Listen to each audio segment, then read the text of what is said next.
centenario de la muerte de Ricardo Flores Magón, que se conmemoró el día lunes. Él fue asesinado en la prisión de Leavenworth, en Kansas, Estados Unidos, un 21 de noviembre de 1922. Aquí hay que recordar por qué estaba preso. Él estaba preso por oponerse a la guerra que comenzaba el gobierno de Estados Unidos. Ricardo Flores Magón había nacido en una fecha muy simbólica, un 16 de septiembre de 1873, o sea que cuando murió tenía 40, todavía era un pollito de 49 años. Y precisamente él nació cuando empezó contra el que combatió toda su vida, y como sabemos, él ha sido uno de los principales precursores de la Revolución Mexicana. También es un ejemplo de periodismo veraz. Él, desde que comenzó en 1893, apenas de 19, 20 años de edad, comenzó a redactar un periódico, en el periódico El Demócrata, que por cierto era de Joaquín Claswell, que todos conocemos por sus cuadros, sus paisajes magníficos, pero pues también era una persona pues de ideas muy avanzadas, y desde esa época Ricardo Flores Magón fue uno de los que decían la verdad con mucha valentía, a pesar de que constantemente eran censurados y reprimidos. Recordemos que en el Porfiriato, para controlar totalmente a la gente, censuraban la información, querían tener al pueblo en la ignorancia, y como para tal efecto necesitaban controlar la prensa. Porfirio Díaz patrocinó publicaciones oficialistas que le echaban muchas porras, como El Imparcial, que recibían mucho dinero, eran subvencionados y se vendían a mitad de costo, entonces podían competir contra cualquier otro periódico. Otros periódicos porfiristas eran El Universal, que por cierto pues todavía existe, y todavía tiene posiciones muy de derecha, y El Heraldo. Y eran los medios por los cuales el Llorón de Icamole, que así le decían a Porfirio Díaz, porque cada que empezaba a hablar y a echarse un discurso, terminaba llorando. Entonces le decían el Llorón de Icamole. Por el contrario, a los periódicos que informaban verazmente los reprimía Sangre y Fuego. Pero a pesar de todas las persecuciones, hubo siempre una prensa libre. Por ejemplo, el Diario del Hogar, el Monitor Republicano, El Hijo del Aguizote, que fue clausurado y entonces reapareció como el nieto del Aguizote, y luego el bisnieto, y luego el tataranieto del Aguizote. Y desde luego el periódico Regeneración, de los hermanos Flores Magón.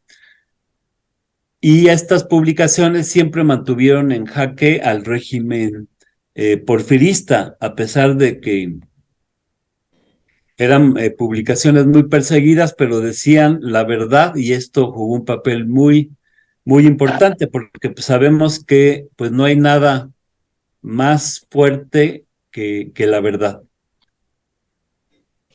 Voy a darle entrada a un compañero, a una compañera. En aquella época los periodistas estaban en un dilema, porque tenían solamente dos opciones: o pan o palo. Si se vendían, como hicieron grandes inteligencias de ese tiempo, muchos de los más connotados intelectuales pues estaban comprados por el porfirismo, entonces pues tenían pan, pero tenían palo y eran sistemáticamente reprimidos, encarcelados. Además los despojaban de sus medios de expresión, destruían las imprentas y se quedaban sin sus herramientas para hacer los periódicos. De esta forma, Díaz creía que iba a controlar a todos los intelectuales con estas amenazas, pero se equivocó porque hubo un grupo importante que se unió a las causas populares y con su acción y sus publicaciones encendieron la chispa de la libertad. Y esto no es raro en Ricardo porque él fue hijo de una familia de tradiciones muy patrióticas, liberales. Además, de niño vivió entre los indígenas mazatecos.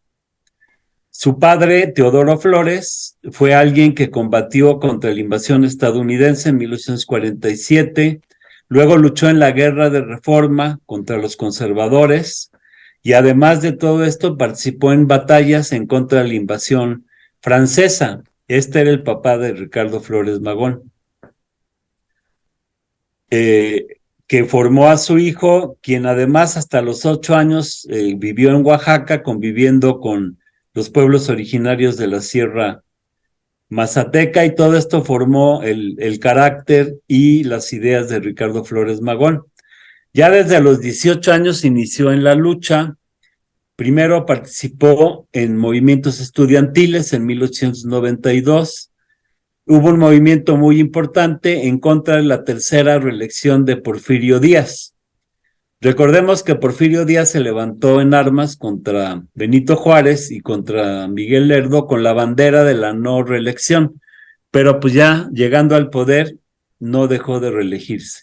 Y a la tercera los estudiantes reaccionaron, pero pues fueron encarcelados. Aquí empezó su historia de estar en la cárcel de Ricardo Flores Magón, pero al salir de prisión, él siguió colaborando como periodista en el periódico de oposición El Demócrata. O sea que venció a su miedo y él siguió adelante. Ya en 1900 había editado Regeneración, que fue clausurado 4 veces. Fue clausurado en 1901, en 1904, 1906, y él siempre una y otra vez reemprendía su publicación. Y su último periodo fue de 1910 a 1918. Llegó al punto en que Porfirio Díaz decretó que ningún periódico o escrito de los Flores Magón podía ser publicado en México, so pena de severos castigos a los impresores que dieran a conocer sus escritos, además amenazándolos con decomisarles la imprenta. Entre 1902 y 1908, Ricardo se vio obligado a escribir bajo seudónimos como el de Escorpión, Netzahualpili, Anacreón, y sufrió innumerables encarcelamientos en México y después en Estados Unidos, donde se le persiguió por informar, como actualmente se castiga a Julian Assange, el editor de Wikileaks. En 1901 asiste Flores Magón al primer congreso de clubes liberales en la ciudad de San Luis Potosí, en los que denunció muy firmemente la dictadura de Díaz, por lo que Regeneración es suprimido y Flores Magón encarcelado una vez más. Al salir de prisión en 1903, vuelve a publicar El Hijo del Ahuizote junto a su hermano Enrique. Ahí en esa publicación, José Guadalupe Posada, a quien todos conocemos, realizaba caricaturas también muy críticas contra la dictadura porfirista. Llamó mucho la atención y hubo un gran escándalo el 5 de febrero, en el aniversario de la Constitución de 1857, porque en el balcón de las oficinas colocaron un gran crespón negro y una enorme pancarta con la leyenda "La Constitución ha muerto", lo que fue de grande impacto. Y efectivamente la Constitución había muerto porque el periodo porfirista canceló y suprimió los avances logrados por Benito Juárez. Recordemos que llegó al poder Porfirio Díaz luego de levantarse en armas contra el presidente Juárez en 1871, cuando en su plan de la Noria levantó la bandera de la no reelección, y él se mantuvo en armas alzado hasta la muerte del Benemérito de las Américas. Después se acogió a la amnistía que dio el presidente Sebastián Lerdo de Tejada, pero en 1876 da un golpe de Estado en contra de Lerdo de Tejada y lo dio antes de la elección. Y así fue como llegó al poder, con un golpe de Estado. Desde que llegó al poder, su dictadura protegió los intereses de terratenientes e inversionistas extranjeros, en particular norteamericanos, quienes antes habían encontrado muchos obstáculos en los gobiernos de Juárez y de Lerdo, que ellos impulsaban un proyecto de desarrollo del mercado nacional y tenían grandes reservas para dar concesiones a capitalistas foráneos. Es sabido que Lerdo se opuso a ampliar la red de ferrocarriles hacia Estados Unidos con la consigna: entre la fuerza y la debilidad, el desierto. Lerdo solo había autorizado la construcción de un tren, el ferrocarril de México a Veracruz, en 1873, de capital inglés. Mientras que Porfirio Díaz construyó 19,000 kilómetros de ferrocarril, pero no para comunicar internamente al país y fortalecer el mercado, el desarrollo nacional, regional, local, sino para comunicar con Estados Unidos con una especie como de popote que facilitaba la extracción de nuestros recursos e inundaba nuestro mercado con productos del vecino. El comercio exterior entonces quedó dominado por Estados Unidos, y con el cuartelazo porfirista aumentó el comercio entre Estados Unidos, que de 1877 a 1911 se multiplicó por 7. Las exportaciones a Estados Unidos, que en 1872 con Juárez ocupaban el 32% del total, en 1890 ya alcanzaban el 75%. Y en 1877 el 26 de las importaciones venían de Estados Unidos, mientras que para 1890 ya abarcaban el 56%. Entonces México comenzó a depender de un mercado. Lo más sano es que un país diversifique su mercado y que no dependa de un país y menos del vecino, sino que tenga varias opciones. El capital extranjero había tomado el control de la economía nacional, del petróleo en un 100%, de la minería un 98%, la agricultura un 95%, la industria el 86%, la electricidad el 89%, la banca el 78%, los ferrocarriles el 53%. La minería, que explotaba oro, plata, plomo, zinc y hierro, y la agricultura estaban predominantemente controlados por el capital estadounidense, así como las inversiones ferrocarrileras. Los franceses tenían intereses en la banca, la industria y el comercio interno, los británicos en el petróleo, bienes raíces y la minería, los alemanes invirtieron en la industria hidroeléctrica y cervecera, los bancos extranjeros como el Banco Nacional de México dependían del capital francés, el Banco de Londres y México de los ingleses, y el Banco Internacional Hipotecario de capital norteamericano, y así en 1895 controlaban 2/3 partes de todo el capital social. Mientras, por otro lado, en la naciente clase obrera y los peones en las haciendas, pues trabajaban 12 a 16 horas diarias a cambio de unos cuantos centavos, 50 centavos al día, algo así. Además, era costumbre que al trabajador les pagaran con vales para las tiendas de raya.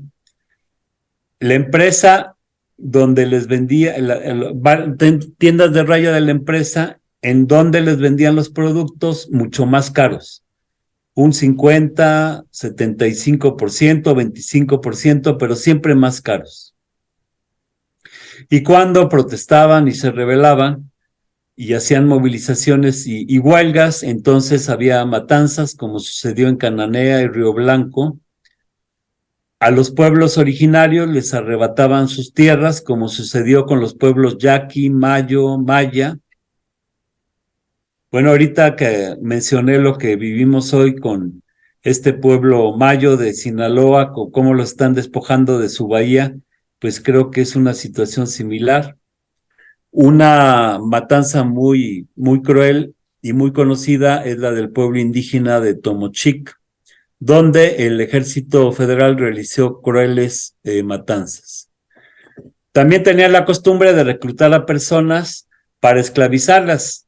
Agarraban a gente que protestaba o a borrachos que encontraban en la calle, en fin, secuestraban a mucha gente, los metían a un tren y los ponían a trabajar en el Valle Nacional como esclavos. Ahí el promedio de vida era 2 años. El que llegaba a trabajar al Valle Nacional, pues no salía vivo.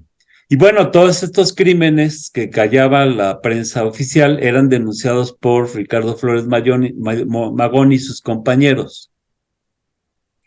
Mientras que, bueno, la oligarquía, que era incondicional de Díaz, le rendía culto, lo llamaban el héroe del 2 de abril.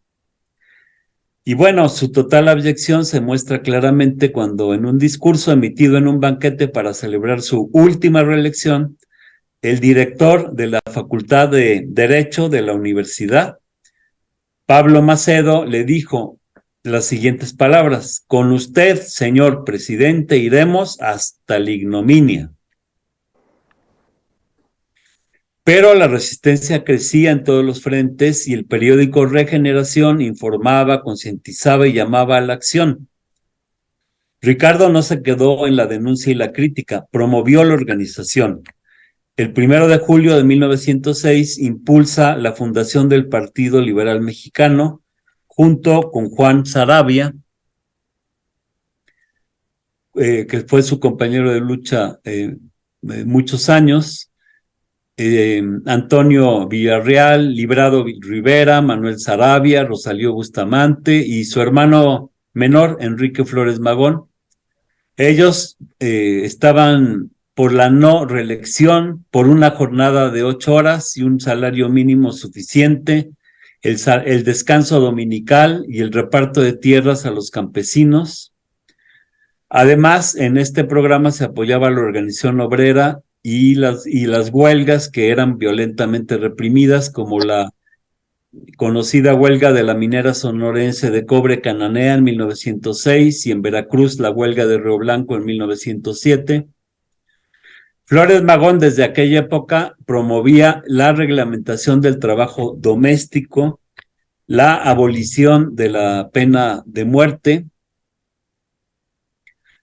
la educación primaria y la educación obligatoria hasta los 14 años, así como el pago de buenos sueldos a los maestros. Además, exigía que los extranjeros que adquiriesen bienes inmuebles se nacionalizaran mexicanos para que solo los ciudadanos mexicanos pudieran poseer propiedades en México. También llamó a robustecer los municipios, a defender los derechos de los indígenas. Fue pionero en el reconocimiento de derechos y también en su lucha antiimperialista. ¿Por qué lo mataron? ¿Qué fue lo que lo llevó a la cárcel y a la muerte? Bueno, el 16 de marzo de 1918 publicó un manifiesto en Los Ángeles, California, en el número 262 de Regeneración, junto con Librado Rivera, oponiéndose a la guerra y exigiendo la paz. Por ese delito lo metieron a la cárcel y lo sentenciaron a 21 años de prisión. Por cierto, este número fue el último del periódico Regeneración. En aquella época, el Bureau of Investigation, el organismo predecesor del FBI, todo el tiempo lo vigilaba, lo acosaba, pues lo consideraban muy rebelde, a él y a otros dirigentes obreros que atentaban contra el sistema que ellos imponían. Y estos trabajadores eran deportados, si eran migrantes, pues los deportaban o encarcelados. A Ricardo Flores Magón esta postura por la paz le valió una vez más la cárcel. Esta situación y postura de Flores Magón a un siglo de distancia debe hacernos reflexionar Ricardo manifestó una postura muy arraigada en el pueblo mexicano que siempre ha defendido la paz y nunca ha abonado la guerra a nivel internacional. Hoy por hoy, Estados Unidos está alimentando la guerra y busca enfrentar a Rusia y a China con su maquinaria de guerra, un complejo industrial militar que domina a su gobierno y que se alimenta con un presupuesto de 800,000 millones de dólares de gasto bélico y una cantidad de miles de ojivas nucleares.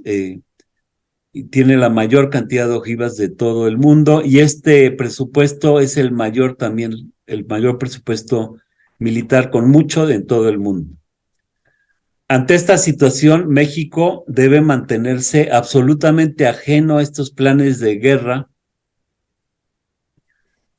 de los Estados Unidos y es muy peligrosa la ruta que inició Salinas, que bueno, empezó por declarar los norteamericanos y luego Vicente Fox. Resulta que ahora ya no somos latinoamericanos sino norteamericanos, y luego Vicente Fox, que comenzó la integración militar con Estados Unidos en 2005, firmando con Bush de Estados Unidos y Paul Martin de Canadá la Alianza para la Seguridad y la Prosperidad de América del Norte, en el que buscan poner a todos los ejércitos de Norteamérica bajo el mando del Pentágono.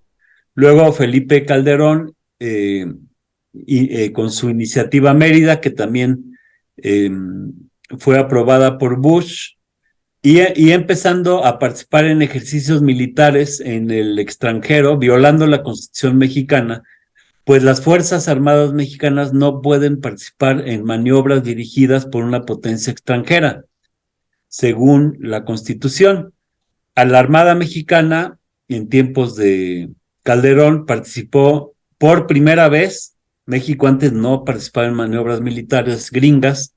En Mayport, Florida, en las maniobras UNITAS del 15 de abril al 5 de mayo en el 2009, y además avanzó en la supeditación al Comando Norte. El Comando Norte se fundó en 2002 con el objetivo de tener el control del Pentágono desde el sur de Chiapas hasta el norte de Alaska.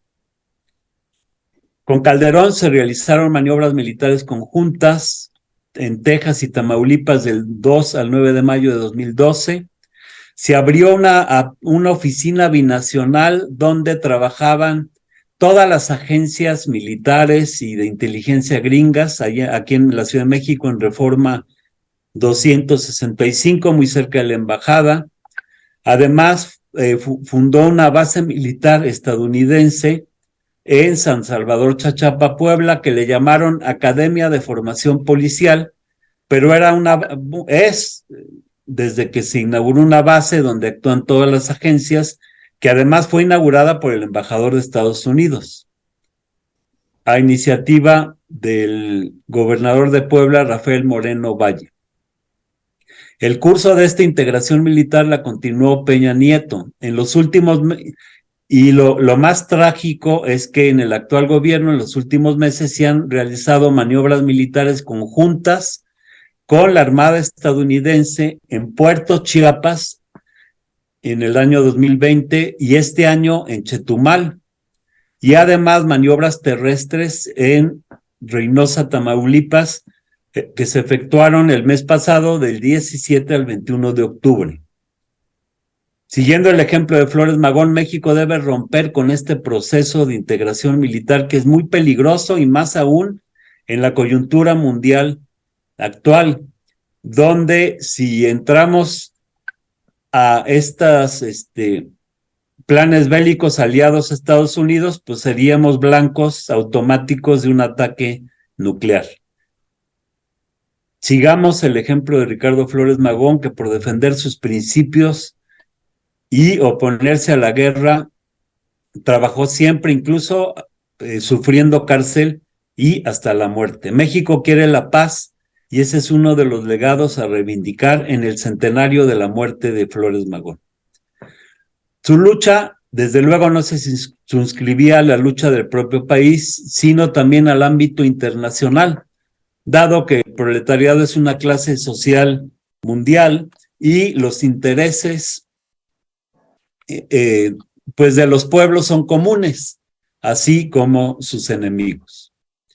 De modo que fue encarcelado por oponerse a la guerra y llegó un punto el 6 de diciembre de 1921 en el que el Departamento de Justicia le propuso a Ricardo le propuso ser libre, sacarlo de la cárcel siempre y cuando pidiera perdón y manifestara su arrepentimiento.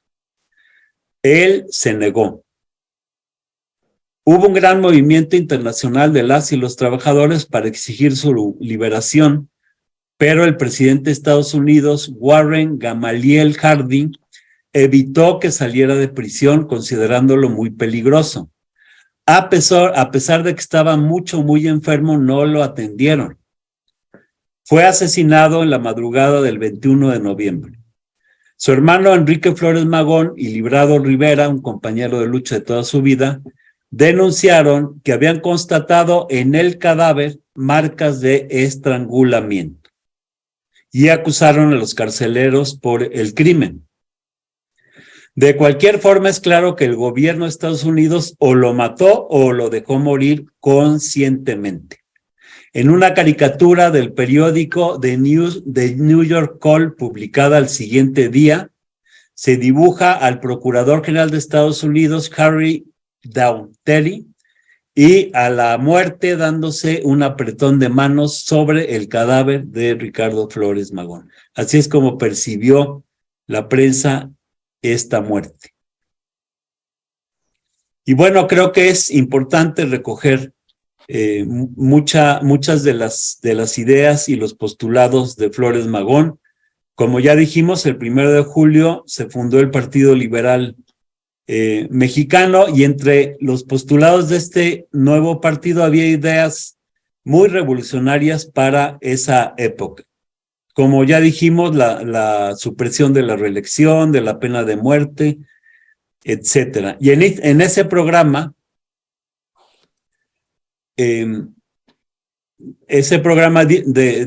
decía, de hecho y por lo general, el trabajador mexicano nada gana desempeñando rudas y prolongadas labores, apenas obtiene lo muy estrictamente preciso para no morir de hambre.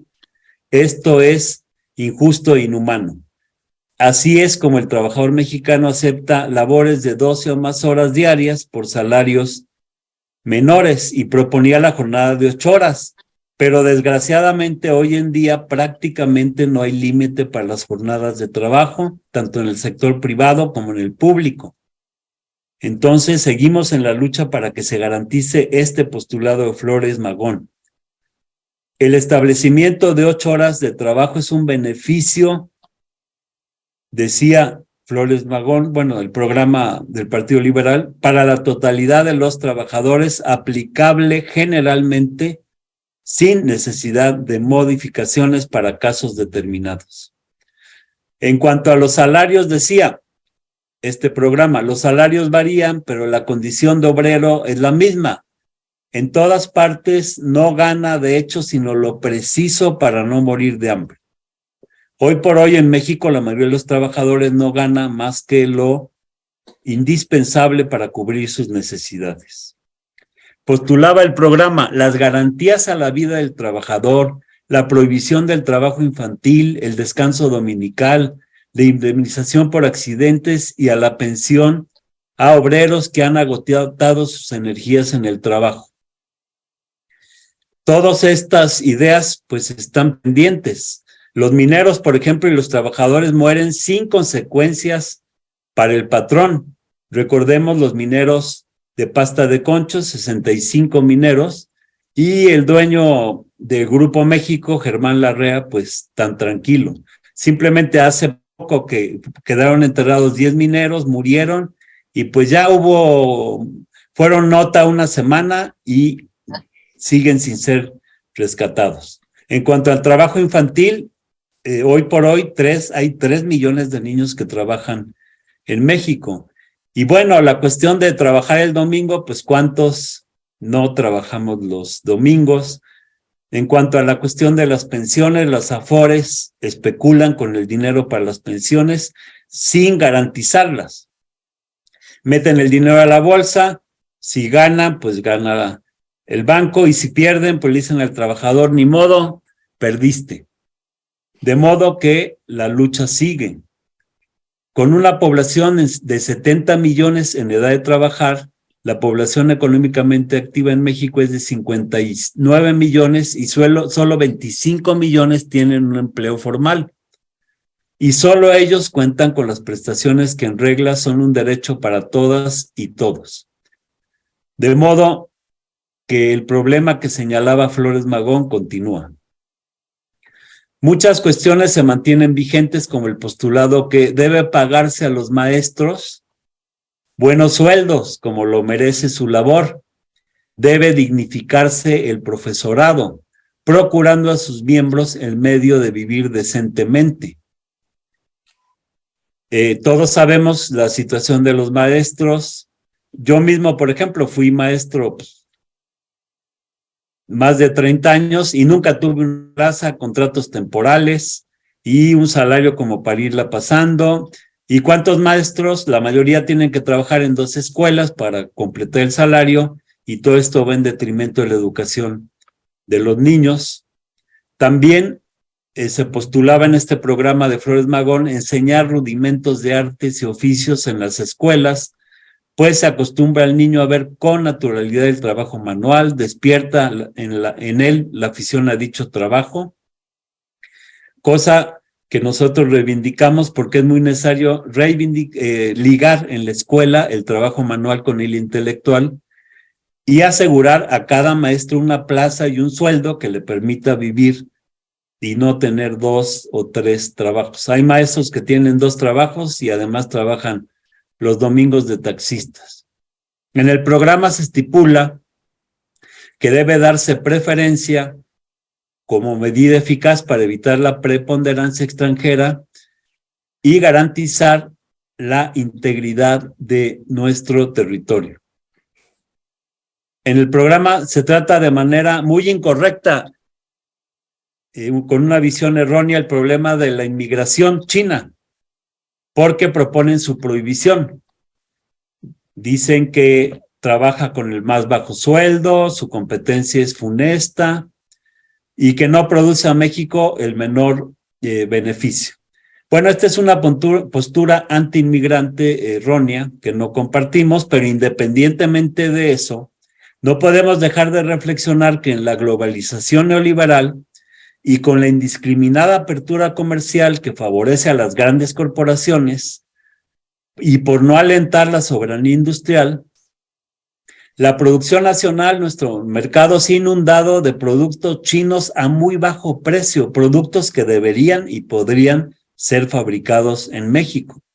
Se debe proteger la soberanía económica del país y ser capaces de producir lo más necesario y no importarlo. Es irracional y afecta al medio ambiente el traer productos de más de 13,000 kilómetros de distancia, que es la distancia que tenemos con China, transportarlos hasta 25 días en barcos con el consabido gasto energético y la contaminación ambiental, en lugar de fomentar el mercado local, regional y nacional. Habla el texto de este programa de 1906 que los opresores debían de ser confiscados y que sus bienes vuelvan a su origen primitivo, pues dichos bienes provienen de despojos a tribus indígenas, comunidades de individuos, nada más natural que hacer la restitución correspondiente. Hoy por hoy los aguatenientes, los mineros, los banqueros, terratenientes siguen despojando a los pueblos originarios y de comunidades enteras. Como ya lo dije un par de veces, hoy mismo en la mañana estuvimos con indígenas de Sinaloa, que una empresa alemana quiere poner una fábrica de amoníaco y destruir su modo de vida. Ellos en la bahía de Oguiro han vivido de la pesca durante siglos y ahora llega una empresa alemana a contaminar. Ricardo Flores Magón también luchaba contra la impunidad de los funcionarios. El programa resalta la declaración de que se confiscarán los bienes de los funcionarios enriquecidos en la presente época de tiranía. Esta medida es de la más estricta justicia. No puede ni se debe reconocer derecho de legítima propiedad sobre los bienes que disfrutan a individuos que se han apoderado de esos bienes abusando de la fuerza de la autoridad. Y bueno, pues desgraciadamente hoy por hoy pues vemos cómo Peña Nieto sigue gozando de la vida en España. Él y muchos más. También este programa habla de la deuda, dice, la deuda enorme que la dictadura ha arrojado sobre la nación ha servido para enriquecer a los funcionarios. Es justo, pues, que los bienes de estos se destinen a la amortización de dicha deuda. Y bueno, este problema de la deuda que marca Flores Magón, pues cada vez está más grave. El actual gobierno recibió una deuda de 10.5 billones de pesos y actualmente ya alcanza 13.4 billones. Y para el año que entra se programan pagar más de un millón de millones, 70,000 millones de pesos. Concluyamos, pues, que el mejor homenaje que le podemos rendir a Flores Magón en su centenario es cumplir estas tareas que nos dejó y que siguen pendientes, seguir su ejemplo de tenacidad, constancia y continuar su lucha por los derechos de las y los trabajadores, por los derechos de toda la población y contra el imperio norteamericano, por la paz. Esta lucha que a él le costó la vida, hoy por hoy es muy importante. El mundo está siendo colocado muy cerca de una guerra muy peligrosa porque pudiera llegar a ser una guerra nuclear. Y creo que la causa de la muerte de Ricardo Flores Magón nos debe de llevar a dar esta lucha para que pues podamos vivir con democracia, justicia, paz en México. Rindamos un homenaje muy sentido a Ricardo Flores Magón en este centenario. Muchas gracias.